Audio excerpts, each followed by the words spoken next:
We will continue to track very cold air into the area overnight tonight. Will likely hover around 0 in many locations. We'll track this cold blast coming up. Although most of the main roads are clear, Kentucky officials say there's an important reason why they're asking you to stay off the streets tonight. Snow forces highways and interstates in southern Kentucky to shut down. Last night, it was just horrible. There was nobody going anywhere. Four-wheel drives were getting stuck. We have an update tonight on road conditions.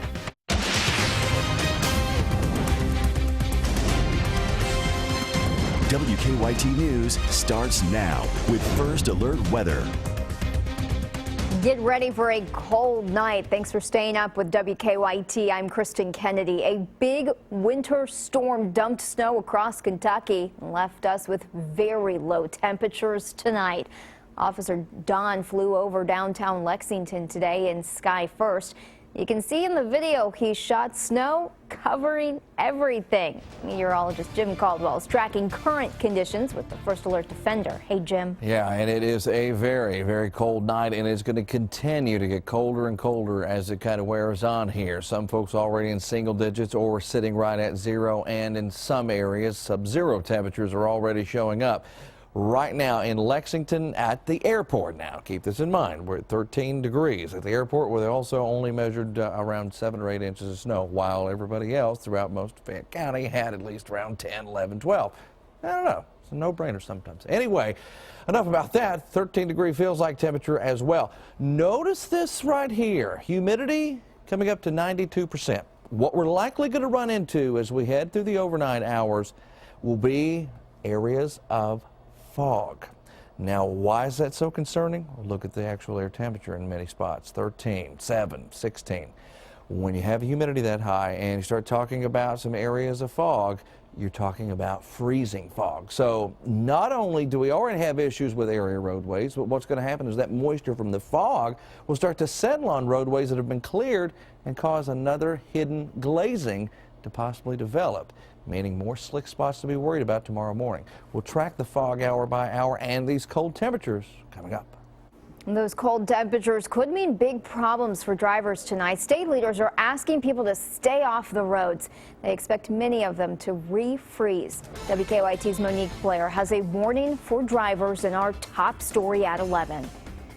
It's advice Kentucky officials have been giving all week. Stay off the roads if you don't need to be on them. But as the temperature is expected to drop to a single-digit Saturday night, officials believe many roads across the state will refreeze. Spokesperson for the Kentucky Transportation Cabinet, Ryan Watts, told me as the sun set Saturday, the plowed snow that changed over to slush would likely freeze. We caution our motorists to watch out for black ice, and basically if you can't see it, you may risk the hazard of going out and crashing. Add to already slick and treacherous roads, Watts says the chemicals used to treat the roads are ineffective once temperatures are near 0. Officials say if you drive the roads when it's not necessary, you are creating a potential danger for yourself and for others. It increases the chance of more crashes, the potential for our highway crews not to do their job. Watts says road conditions are really expected to become worse overnight, especially in high elevation areas, including Interstate 75 from Williamsburg to Berea. And we don't want to create another situation down on Interstate 75 down in London. Now, snow and ice crews will work 24 hours a day until all the roads are back to normal. But Watts says it's important to be patient because it could take several days before all the roads are clear. In Franklin County, Monique Blair, WKYT. For now, the interstates are clear and traffic is moving. Officer Don shot video from Sky First of I-75. The video shows there were still some traffic backups this morning. Last night, crashes and snow caused county leaders to shut down a long stretch of I-75 in Rockcastle County. Thousands of drivers were stranded overnight, including WKYT's Caitlin Sentner and photographer Justin Skeens. You know, we were called out to I-75 southbound knowing that it was backed up, but at the time yesterday, I think police were saying the interstate would be open soon, that they were getting it open, and then every time they tried to open it, there were more accidents, more collisions, more slide-offs, and so it transpired into us being there for 13 hours. We became a news story. It was the first time that I've ever experienced other news stations, outlets contacting us, wanting our story, wanting to see how we were doing. The Rockcastle Middle School opened up last night as a shelter for stranded drivers. Governor Matt Bevin is voicing his support for agencies working during this difficult time. The governor told our crews in a phone conversation from Louisville that right now we should all help one another. Go over and help your neighbor. Knock on a neighbor's door, check on them. This is who Kentuckians are. We take care of each other. While the government has responded well, state resources, as we've talked about, have responded well. It's really our responsibility to take care of each other. This is what I love about Kentucky. It's what I want Kentuckians to be proud of above all else, is that we take care of each other. This afternoon, Governor Bevin issued a price gouging emergency order. It prevents any price hikes on necessary goods and services like gasoline.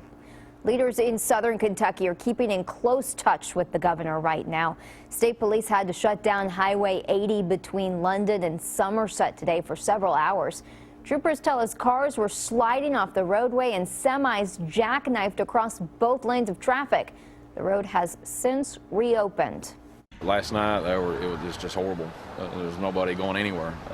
Four-wheel drives were getting stuck. State police say in the last 2 days, nobody has been injured in snow-related crashes in or around London. And here in Lexington, road crews have been plowing roads since Friday morning.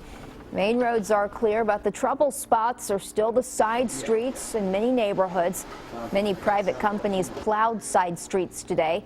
The director of snow operations says his company covers about 400 lane miles of parking in central Kentucky. He spent much of the day trying to clear and salt streets.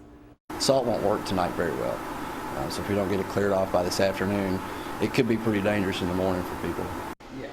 Lextran will continue to operate on their snow plan through tomorrow morning. We've also received some reports of damage due to snow across the state. In Johnson County, the weight of the snow caused the roof of a marina to collapse. Witnesses tell us there are some boats underneath that roof. And in Taylor County, the Green River Marina says they've had roofs collapse on the 100, 400, and 500 rows. They do not know the extent of the damage. They are asking people to wait on coming down and checking things out right now. The gates to the marina are closed. Stay on top of the snow and traffic with the WKYT Weather Plus Traffic app. You can download it for free in the app or Google Play stores. We are tracking a breaking news alert out of Scott County tonight. Deputies are looking for 2 men wanted for murder. We have a live look of the scene for you right now. The sheriff tells us that someone shot a man near Tips Lane behind Sam's truck stop on US 25. The sheriff is not yet releasing that man's name or age.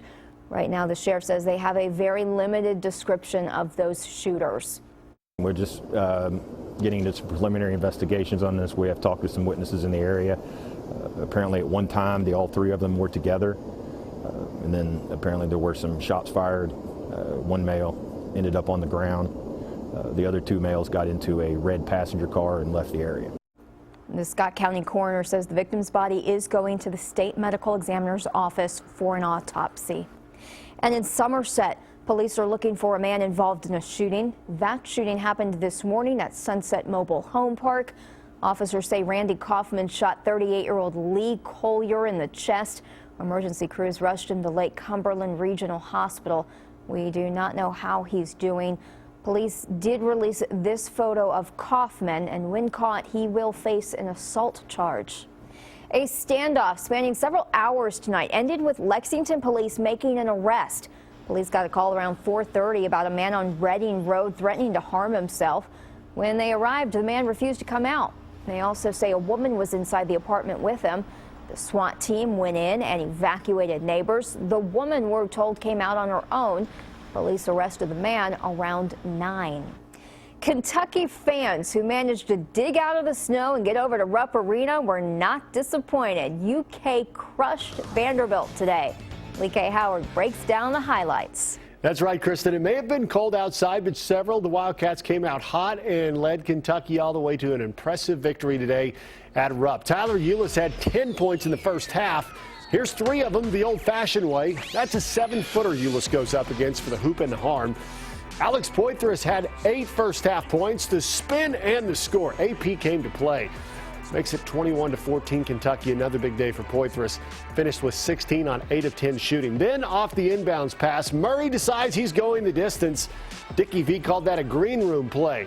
Kentucky led by 10 at the break. Tyler Eulis goes to work in the second half. The elbow jumper gives Kentucky a 17-point lead. Eulis had a game-high 21 points. Jamal Murray got hot in the second half, driving and scoring, plus the whistle, 64-46 after the made free throw. Murray had 18 as Kentucky turns in an impressive performance, 76-57 over Vandy. And of course, we will have much more from the Wildcats and hear what John Calipari and the players had to say coming up a little bit later in game time.